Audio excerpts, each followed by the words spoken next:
what should I feed my fish? What's the best food for my fish? And how much food should I give my fish? These are some of the questions that I have in my head all the time. It bothers me quite a bit because I want to feed my fish the best food, and I want to have the best nutrition for my fish, and I don't want to overfeed them. I don't want to underfeed them. I want my fish to be completely happy. This is a core goal for me. So I was blessed enough to have an interview with Dr. Gerald Bassleer, who is an ichthyologist who specializes in fish diseases for the past 50 years, okay? And he works closely with fish farms in Europe. He's one of the main people they contact when they have a disease outbreak. So he's high up there with the expertise managing fish diseases. He's probably one of the most experienced people with this. And he also has a book, and you can buy the book on his website. I'll put a link to it here. I'm not a paid advertisement or anything, but it does highlight all the fish diseases and all the causes, and also what you can do, how to identify them, how to manage it, and also how to prevent the disease, which is his main philosophy.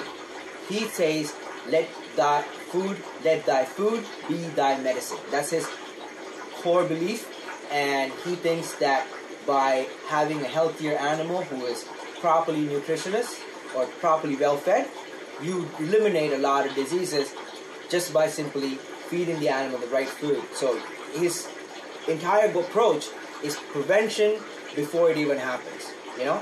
So I really like the proactive approach instead of being a reactive person. I don't want to have a disease outbreak and then react to it with medication.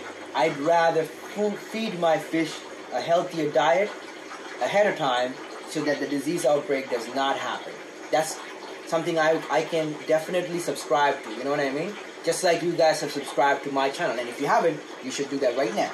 Right now. Yeah, good.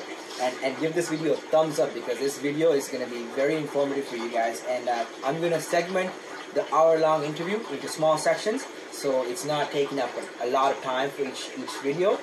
But if you want to watch the whole thing, you can on Dr. Gerald Bassleer's YouTube channel.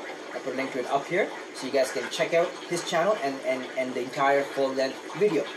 Now, without further ado, let's get into this video. Watch till the end, because you do not want to miss out on all the valuable information he has to offer you guys through this live interview.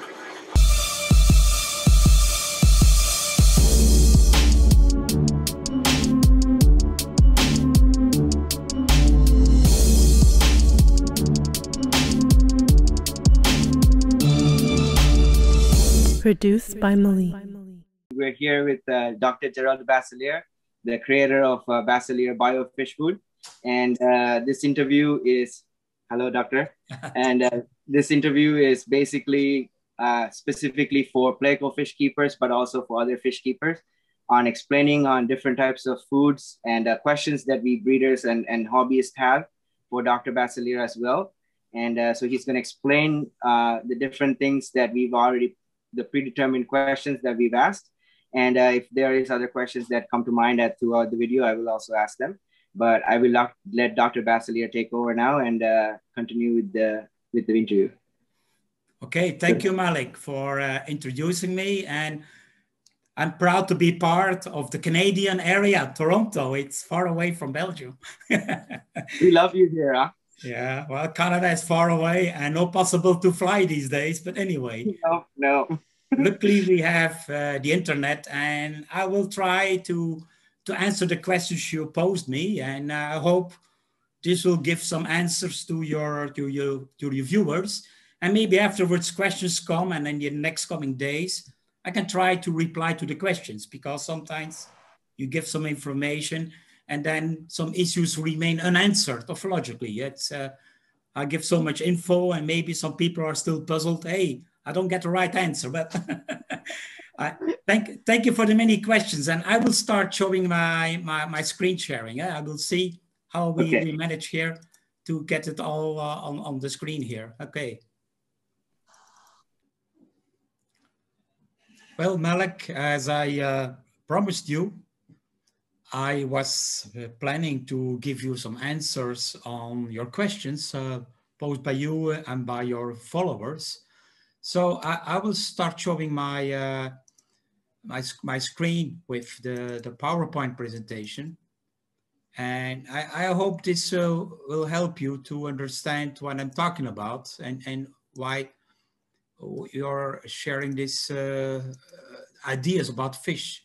And fish food for specific fish, well, this is a subject many people ask me, because do we need that? And I will try to explain in a few examples with my experience as a fish pathobiologist, working with fish diseases and fish health.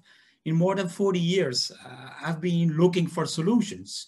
What kind of food I have to give? And I had a fish house with 1,000 aquaria during 25 years, and feeding fish, many kinds of fish. We had about 250 different varieties, and I was looking for a good food with good solutions for good health, good growth, but particularly for prevention of diseases and control of diseases, because the fish food should have some ingredients which helps the fish, and avoiding the use of antibiotics or other kind of medications. So the questions you asked, is why the Bassleer food, why did I make it? What is better? And what should I give to the carnivore plecos? And many other questions like the baby food, the nano food, is it dusty? In a mixed tank, how should we feed, all different kind of fish, and the wood-eating plecos, what to do with that, and the ancestors and the hip ancestors, they need more meat. What about the biofish food? What can they do?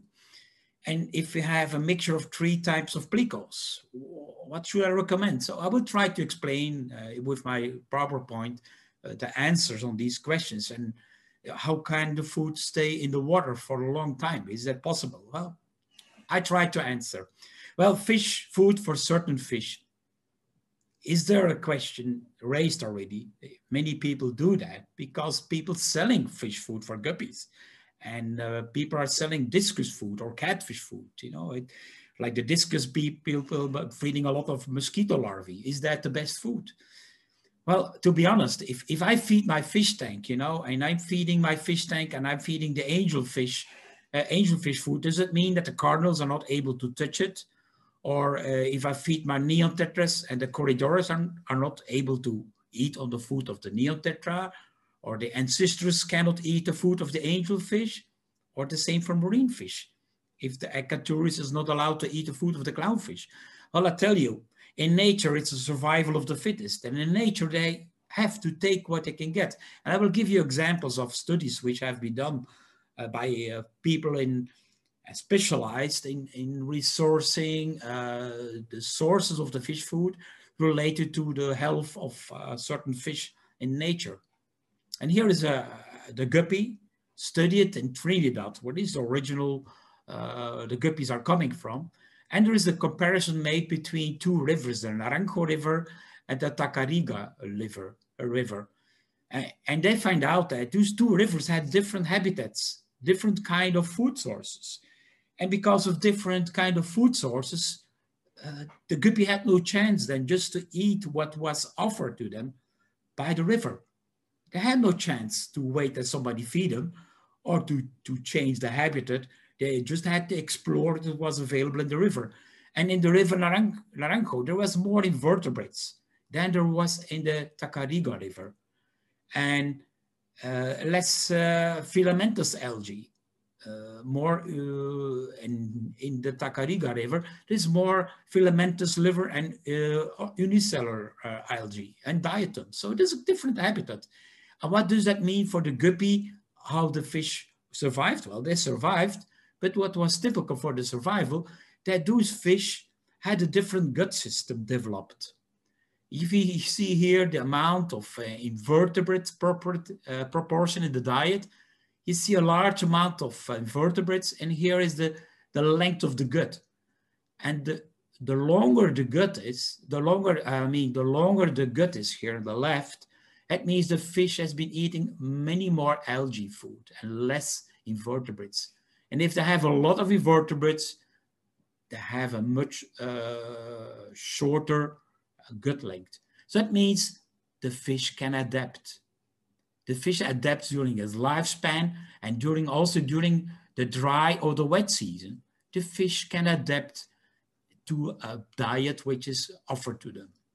So extra green food, a longer gut, like you see with many ancestries.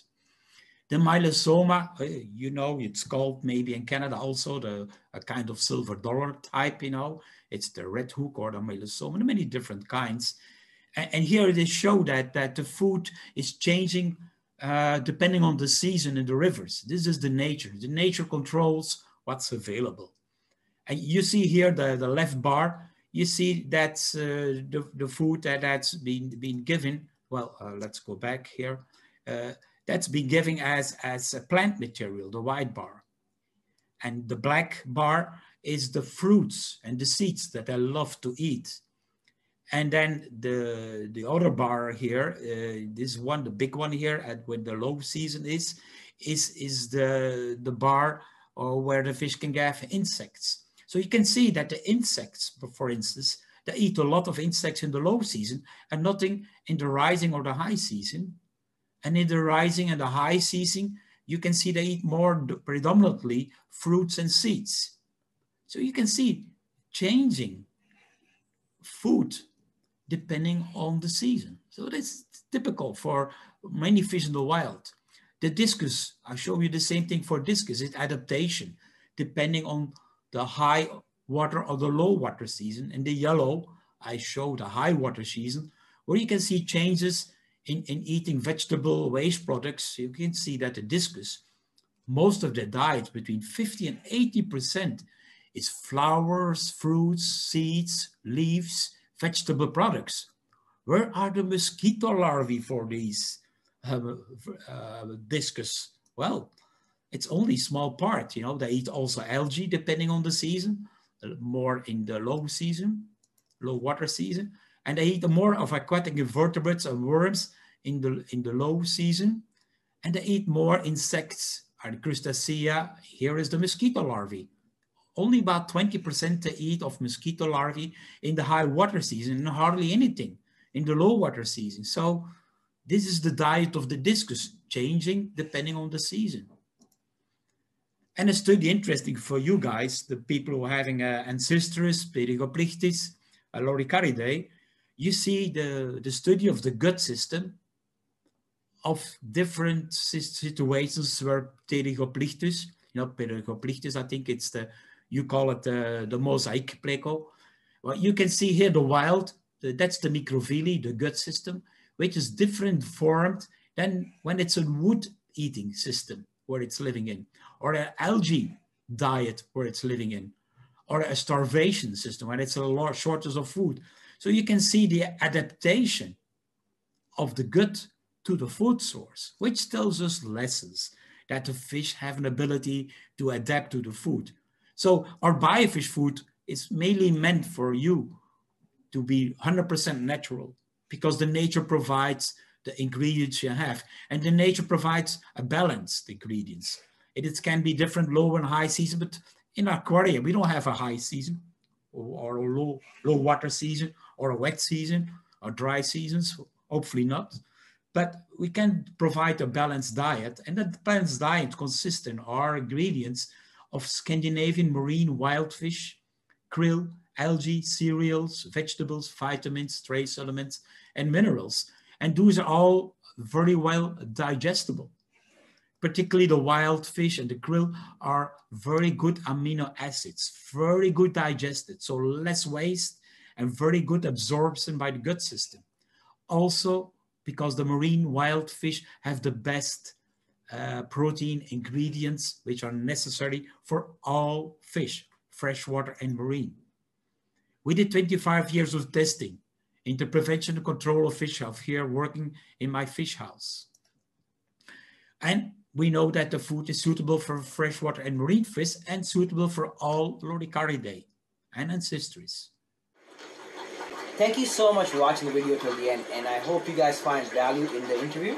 And there's about 4 more sections that are going to come out in this, that I segmented out from the video. I mean, I'm just going to edit it out into smaller sections so that it's not so taxing for us to watch.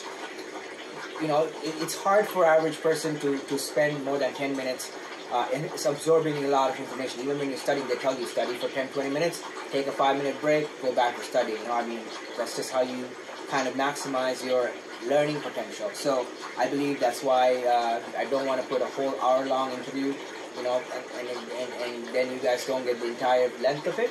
But I will take out sections where I find value, and I will put them into smaller videos like this, so you guys can check those out and go watch the whole video on his YouTube channel, which I will put the link to in the description as well, and should be like out here somewhere too, so you guys can click that.